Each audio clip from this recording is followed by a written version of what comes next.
सुप्रशनित, संवैधानिक अधिकारों का अगर हनन हुआ है नेता विपक्ष का, तो क्या अदालत का दरवाजा कांग्रेस की तरफ से खटखटाया जाएगा, जिसका जिक्र अभी प्रेम शुक्ला कर रहे थे। और संवेदनाएं, वो कह रहे हैं काल समय परिस्थिति के हिसाब से कांग्रेस की संवेदनाएं जागती हैं, ऐसा क्यों है?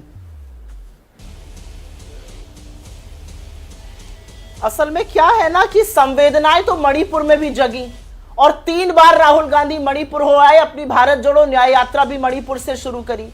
वही मणिपुर जो पौने 2 साल से जल रहा है, लेकिन हमारे जो प्रधानमंत्री हैं उनके पास टाइम ही नहीं है मणिपुर जाने का। ग्रीस, लंदन, कीनिया, जाने कहां नाइजीरिया पाइजीरिया सब जगह घुमाएंगे, बस एक मणिपुर नहीं जाएंगे। संवेदनाएं तो ये भी है, देखिए संवेदनाएं तो ये भी है कि हाथरस की गुड़िया का रेप हुआ था और बीजेपी के लोग आकर यहां पर उसकी विक्टिम शेमिंग करते थे। संवेदनाएं तो ये भी है कि लखीमपुर नरसंहार में बेटे को बचाने की पूरी कोशिश करी, मुख्य अभियुक्त के पिता को मंत्री बनाए रखा। संवेदनाएं तो ये भी है कि कुलदीप सिंह सेंगर को तब तक नहीं गिरफ्तार किया गया जब तक इलाहाबाद हाईकोर्ट ने आदेश नहीं दिया। तो मेरा मुझ संवेदनाओं पर मत खुलवाइए। प्रधानमंत्री जिस दिन मणिपुर चले जाएंगे हम संवेदनाओं पर चर्चा करेंगे।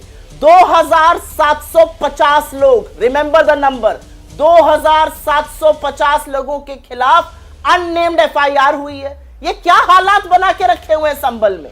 क्यों 2750 लोगों के खिलाफ एफआईआर करिए? क्योंकि कभी भी किसी को भी उठा सकते हैं, ये सब अननेम्ड अक्यूज्ड है।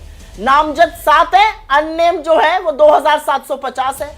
जहां पर लॉ एंड ऑर्डर का अबॉर्शन होगा, जहां पर लॉ एंड ऑर्डर की को नहीं माना जाएगा, वहां पर जाना नेता प्रतिपक्ष का, वहां पर जाना विपक्ष का बिल्कुल अधिकार है। मैंने अखिलेश जी की भी बाइट सुनी थी, ये काम बिल्कुल मत करिए, ये गलत काम मत करिए। पॉलिटिकल टूरिज्म जैसे शब्द उस जगह के लिए मत इस्तेमाल करिए जहां पर 5 किसी घर के चिराग बुझ गए हों, क्योंकि वो आपकी राजनीति को सूट करते हैं। रोमाना जी, बड़ी जिम्मेदारी से एक बात कहना चाहती हूं और ये कहकर अपनी बात खत्म करती हूं।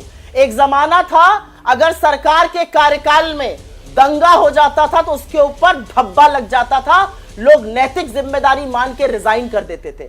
आज जमाना उत्तर प्रदेश और बीजेपी ने मिलकर देश में यह बना दिया है कि अगर आपकी सरकार में सांप्रदायिक दंगा हो रहा है तो उसको तगमे की तरह पहनकर, उसको मेडल की तरह पहनकर घूमा जा रहा है। शर्म नहीं आ रही है आप लोगों को? देश को क्या बनाने पर तुले हुए हैं आप लोग?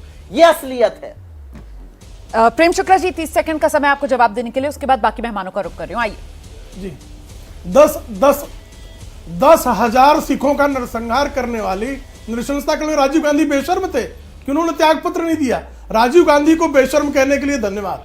आप जो है मुंबई में दंगे हुए, कानपुर में दंगे हुए, मुरादाबाद में दंगे हुए, मलियाना में दंगे हुए, भागलपुर में दंगे हुए, किसने त्यागपत्र दिया था? कौन था त्यागपत्र देने वाला? और यहाँ दंगे नहीं हुए हैं, एक कौम विशेष के लोगों ने उत्पात मचाने का प्रयास किया और प्रयास करके वो पुलिस पर जो उन्होंने हमला किया उसमें पुलिस पर गोलियां भी चलाने के प्रमाण मिले हैं। और पाकिस्तान के ऑर्डिनेंस फैक्ट्री में बने गन का प्रयोग किया गया है, उसके जो है गोलियों का प्रयोग किया गया है। यहां पर एनआईए भी जांच में आ रही है। ऐसे मामले में न्यायिक जांच होने के पहले संभल पहुंचने की इतनी जल्दबाजी? मुजफ्फरनगर में जब दंगे हुए थे तब केंद्र में कांग्रेस की और राज्य में जो है सपा की सरकार थी। आदरणीय राजनाथ सिंह तब भारतीय जनता पार्टी के राष्ट्रीय अध्यक्ष थे, उन्होंने जाने का प्रयास किया, उनको रोका। और किसी भी विपक्ष के नेता, और तो जाने दीजिए जी, केदारनाथ में बाकायदा एवेलांच हुआ, वहां पर राहुल गांधी के अलावा बाकी किसी विपक्ष के नेता को वहां पर संवेदनाएं बांटने जाने के लिए प्रतिबंध लगा दिया। ये उत्तराखंड की सरकार थी।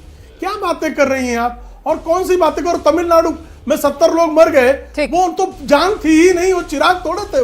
वो शराब चूंकि जहरीली पी लिया और आपकी सरकार के कारण पी लिया। मतलब प्रशासन का रवैया हमेशा यही रहता है और वो कहीं ना कहीं जो सत्ता होती है उसके अनुकूल जो है वो फैसले लेता हुआ नजर आता है।